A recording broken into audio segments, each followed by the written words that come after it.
ஜாதி படம் எடுக்கலாம், எந்த படம் எடுத்தாலும் சரி, கலாச்சார சீரழிவு மாதிரி படம் எடுக்கிறாங்களா, அதை விட ஆபாச படம் எவ்வளோ மேல் சார். மக்களுக்குள்ள வன்முறையும், மக்களுக்குள்ள ஒரு காழ்ப்புணர்ச்சியும், மக்களுக்கு திருப்பி பிரிவினையும் பண்ணுற மாதிரி வேணால் அது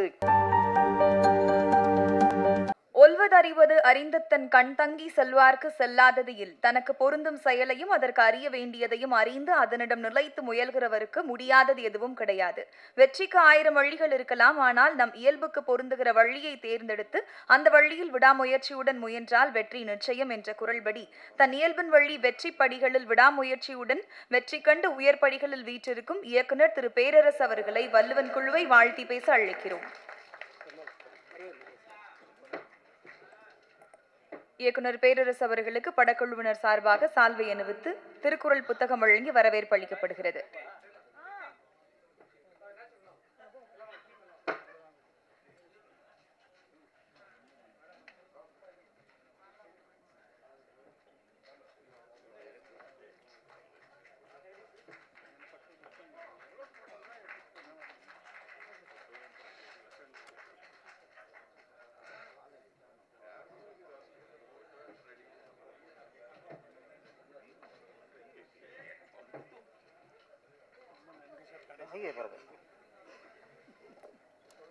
அனைவருக்கும் வணக்கம். பழைய தமிழ் படங்களில் எல்லாம் முடிஞ்சு கடைசியாக போலீஸ் வருவாங்க. அந்த பழைய தமிழ் படம் போலீஸ் மாதிரி ஆகிட்டுன்னா, இங்கே இருந்து மேலே இருந்து எல்லாரையும் விட நான் தான் ரொம்ப தூரம் போகணும். பக்கத்தில் உள்ளவங்களாம் ஃபஸ்ட் அனுப்பிட்டாங்க. ஆமாம், இப்போ கடைசியாக ஆமாம் பேச அனுப்பி இப்போ விட்டாங்க. நன்றி. ஆமாம், இயக்குனர் சங்கர் சாரதி நிறைய பேர் ஆடியோ லான்ச்சுக்கு கூப்பிடுவாங்க, ஒருவோட கூப்பிடுவாங்க. இப்போல்லாம் அது கூட இல்லை. நாளைக்கு ஆடியோ வந்து இன்றைக்கி நைட்டு கூப்பிட்றது, சார் நாளைக்கு வந்திருக்கு சார்ன்ட்டு. ஆனால் அவர் ஏறத்தாழ 1 மாதம் முன்னாடி கூப்பிட்டார். ஒரு ஆடியோ லான்ச்சுக்கு 10-15 ஒரு டேரக்டர் கூப்பிட்டாருன்னா இவராக தான் இருக்கும். அவ்வளவு விடாமுயற்சி. ஒரு ஆடியோ லான்ச்சுக்கு ஒரு விஐபி கூப்பிட்றதே இவ்வளோன்னா படம் பெரிய அளவில் பண்ணியிருப்பார். முதல்ல என்னடா வள்ளுவன் வச்சுருக்காரு அவனும் யோசிச்சுட்டே இருந்தேன். அப்போ வந்துட்டு மிகப்பெரிய ஒரு ஆன்மீகவாதி அப்படின்ட்டு. ஆமாம், ஆன்மீகத்தில் இருந்தால் தான் அந்த மாதிரி தலைப்பு வைக்கிறதுக்கு ஒரு தைரியம் வரும். என்ன வள்ளுவன் இப்போ ஜாதி பேர்லேயே அந்த இன்னும் கூட இரு வைக்க சொல்கிறாங்க. இப்போ ஜாதிகளுக்கே இருன்னு சொல்லும்போது நம்ம வள்ளுவர்னு வைக்கணும். ஒரு வள்ளுவன் வச்சுட்டோம். ஆனால் கீழே போட்டார் ஒரு இவன் வன்முறையாளன் அதானே. ஆமாம், வள்ளுவர் கையில் உள்ள எழுத்தாணியை எடுத்துட்டு கத்தியை கொடுத்துட்டாரு. இப்போ உள்ள சூழ்நிலை திருவள்ளுவர் இருந்திருந்தால் அவர் கத்தி எடுத்திருப்பார். ஏன்னா அவ்வளோ அநியாயம், அவ்வளோ அக்கிரமம், எங்கே பார்த்தாலும் கொலை கற்பழிப்பு, இவங்கெல்லாம் எழுதி திருத்த முடியாது, குத்தி தான் திருத்தம்னு அவர் கத்தி எடுத்திருப்பார். அதில் இப்போ ஒரு வகையில் வரவேற்கணும்.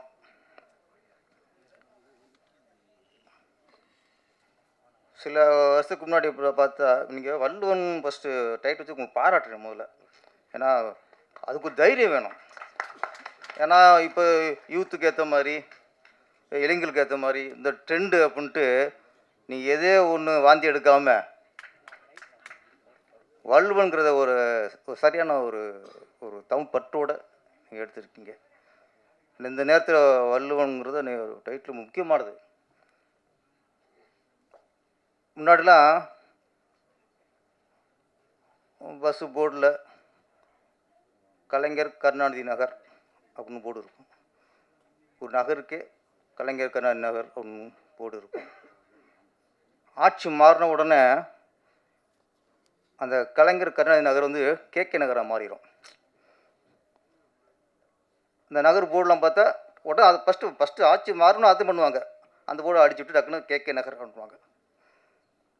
திருப்பி திமுக ஆட்சி வந்துச்சுன்னா திருப்பி கலைஞர் கருணாநிதி நகர், பஸ்ஸில் அண்ணா நகர் டு கலைஞர் கருணாநிதி நகர் பேர் மாறும்.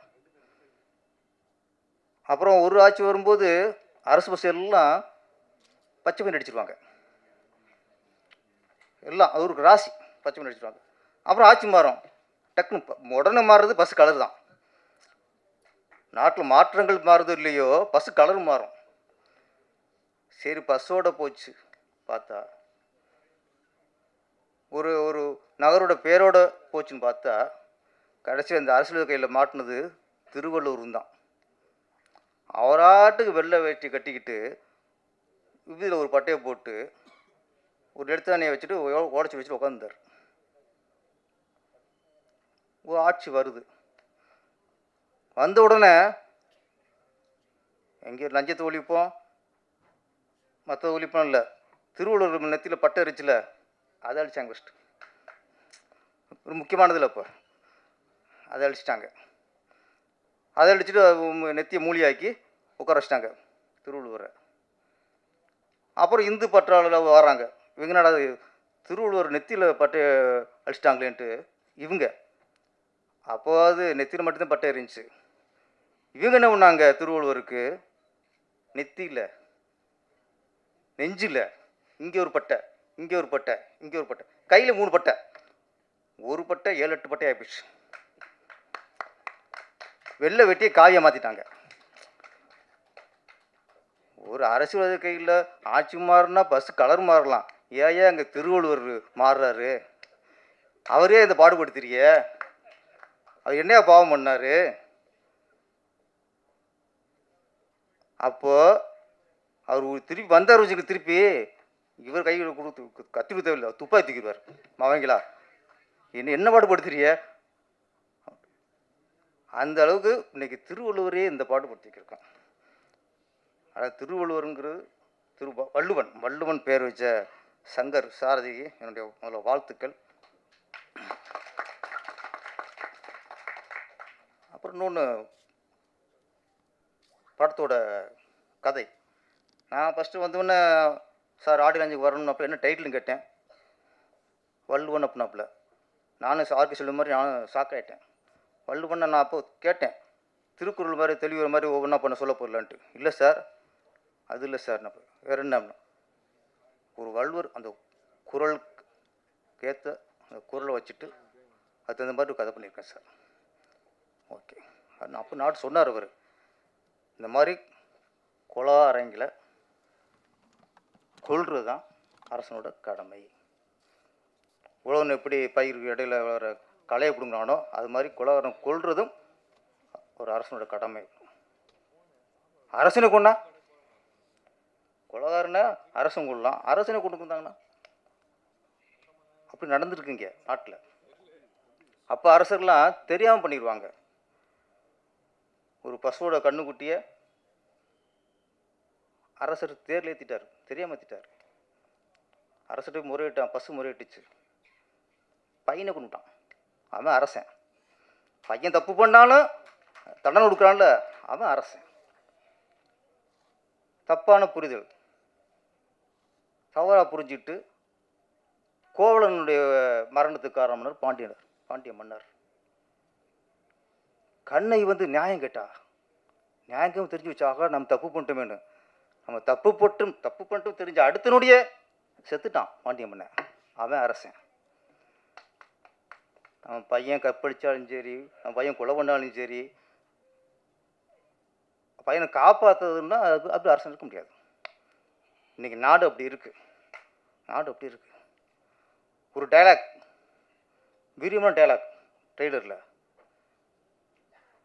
உங்ககிட்ட பதவி இருக்குது, பணம் இருக்குது, எங்கிட்ட சட்ட நுணுக்கம் இருக்குது. நம்ம 2 பேரும் சேர்ந்தா சட்டத்தையே விலைக்கு வாங்கலாம், ஏன் நீதிபதியே விலைக்கு வாங்கலாம்.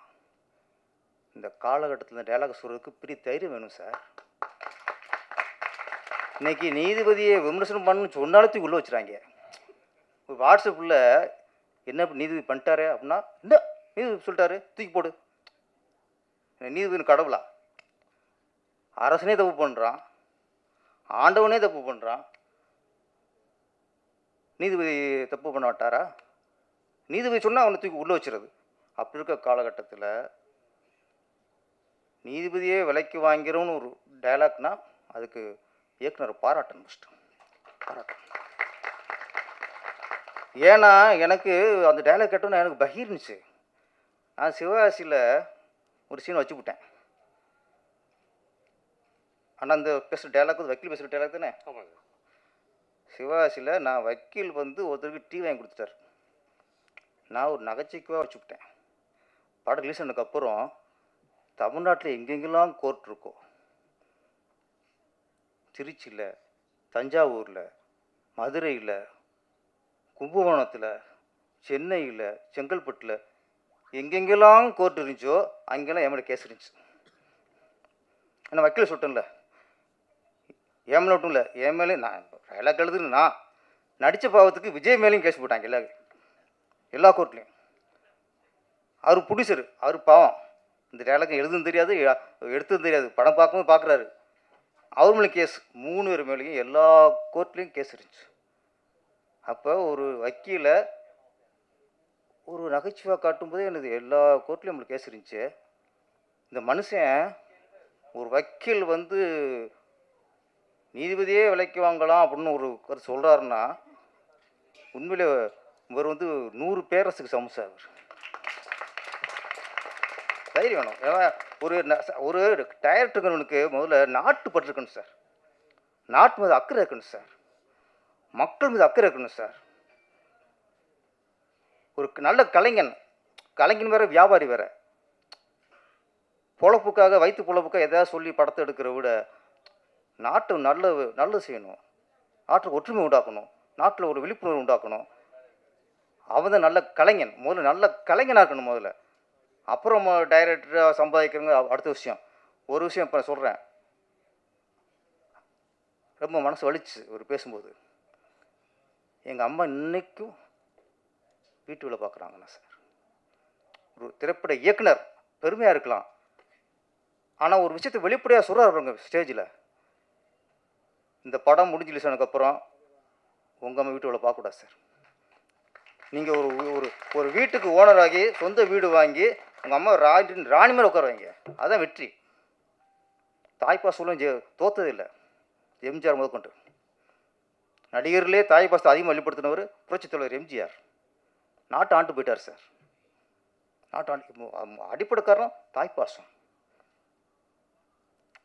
கண்டிப்பாக நீங்கள் வெற்றி அடிச்சிருவீங்க. நான் சொல்லுறேன், ஒரு நல்ல கலைஞன். ஏன்னா நீங்கள் லவ் ஸ்டோரி எடுக்கலாம், காமெடி படம் எடுக்கலாம், ஆக்ஷன் படம் எடுக்கலாம்,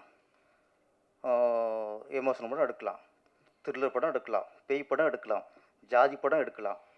எந்த படம் எடுத்தாலும் சரி நோக்கம் நல்லதாக இருக்க வேண்டும், நோக்கம் நல்லதாக இருக்க வேண்டும். சொல்கிற கருத்து நல்ல கருத்து சொல்லணும். நீ காமெடியாடு, ஆனால் அதில் கருத்து நல்லா இருக்கணும். ஆக்ஷன் படம் எடுக்கலாம், அதில் கருத்து நல்லா இருக்கணும். என்ன மக்களுக்கு சொல்கிற விஷயம் நல்ல விஷயமா இருக்கணும். படமாக இருக்கணும். அது இருக்கிற மக்கள் சீரழிக்கிற மாதிரியும் படம் எடுக்கிறது அது நம்ம கலைக்கு பண்ணுற துரோகம். மக்கள் ஒற்றுமை உண்டாக்குறதுக்காக நம்ம ஒரு கதையை எடுத்துட்டோம்னா அது கலை சேவை, மக்களுக்கான சேவை. மக்களுக்குள்ள வன்முறையும், மக்களுக்குள்ள ஒரு காழ்ப்புணர்ச்சியும், மக்களுக்கு திருப்பி பிரிவினையும் பண்ணுற மாதிரி பண்ணால் அது கலைக்கு பண்ணுற துரோகம். அது நான் ஒன்று சொல்கிறேன், இந்த கலாச்சார சீரழி மாதிரி படம் எடுக்கிறாங்களே, அதை விட ஆபாச படம் எவ்வளோ மேல் சார், செக்ஸ் படம் எவ்வளோ மேல் சார். இந்த கலாச்சார சீரியல் உண்டாக படம் எடுக்கிறத விட நீங்கள் காமத்தை மையமாக வச்சு படம் எடுத்துருங்க. ஏன்னா அங்கே கொடுத்துருவான் எங்கால் சென்சார். அங்கே இளைஞர்கள் மறுக்கப்படுவாங்க. செக்ஸை விரும்புகிறவன் போய் பார்ப்பான், காமத்தில் விரும்புகிறவன் போய் பார்ப்பான், படமாக போயிடும். ஆனால் நாங்கள் பொதுவாக படம் நடித்து உள்ளே வந்து, நல்ல படம் நடித்து உள்ளே வந்து நீங்கள் கலாச்சார சீரியல் இப்போ உண்டு பண்ணால் தயவுசெய்து அந்த மாதிரி வியாபாரியாக இருக்காதீங்க. ஒரு நல்ல விஷயம். இப்போ இது வந்து த்ரில்லர் மூவிங்கிறாங்க. த்ரில்லர் மூவினாலும் அது ஒரு நல்ல விஷயம் சொல்கிறார். பெண்களுக்கு பாதுகாப்பு வேணும். இன்னும் பெண்களுக்கு பலாத்காரத்தில் பாதிக்கப்படுறாங்க. அதை ஒழிக்க வேணும். அதுக்கு ஒரு குரலின் அடிப்படையில் ஒரு கதை வச்சிருக்கிறார். அப்போ பெண்களுக்கு பாதுகாப்பு வேணும்னு சொல்லி நல்ல விஷயம் தானே. அப்போ ஒரு நல்ல கருத்தை நீங்கள் ஆக்ஷனாக சொல்லுங்கள், த்ரில்லராக சொல்லுங்கள், என்னோட சொல்லுங்கள், நல்ல கருத்தை சொல்லி தொலைங்க. முதல்ல சொல்லுங்கள். முதல்ல பணம் சம்பாதிக்கிற ஏதாவது பண்ணிட்டு போகிறதுக்கு எத்தனையோ தொழில் இருக்குது. முதல்ல அந்த வகையில் நான் சங்கர் சாரதியை ரொம்ப பாராட்டுறேன். ஒரு நல்ல விஷயத்தை எடுத்துகிட்டு அதை திருவிழா சொல்லியிருக்காரு. ஒரு ஆன்மீகவாதி, சாமி நம்புகிறவர், பக்திமான் நல்ல விஷயந்தான் சொல்லுவார். அந்த நம்பிக்கை எனக்கு இருக்குது. அப்புறம் இதில் சேத்தன் பரத்திட்ட கதை சொல்லி கொஞ்சம் மிஸ் ஆச்சு. பரத் இல்லையா, அவர் மாதிரி ஒருத்தர் பிடிச்சிருவான் அப்படின்னு தேடிருக்கார் மனுஷன். சிவப்பு தோலா, பரத்தும் சிவப்பு தான் சார். என்ன நல்லா பண்ணியிருந்தீங்க, வாழ்த்துக்கள். கதாநாயகி ஆசனா, அவங்க பேச ரொம்ப கலையாக இருக்குது. அப்புறம் கதாநாயகியில் கொஞ்சம் ஒரு முகக்கலையான ஒரு கதாநாயகி, நல்லா நடிச்சிருந்தீங்க, உங்களுக்கு வாழ்த்துக்கள். மியூசிக் டைரக்டர் அஸ்வந்த் வாழ்த்துக்கள். கேமரா நல்லா பண்ணியிருந்தார். வள்ளுவன் மிகப்பெரிய வெற்றி அடைய வேண்டும். ஏன்னா இது எல்லாரும் உண்மையாக உழைச்சிட்டாங்க.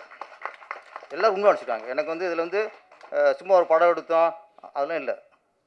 இவரோட உழைப்பு, ப்ரொடியூசருடைய இன்வால்மெண்ட்டு, கதாநாயகன், கதாநாயகி, நடித்த வில்லன்கள் எல்லாருமே நல்ல இன்வால்வ்மோடு நடிச்சிருக்காங்கிற விஷயம் இந்த மேடையில் தெரிஞ்சுது.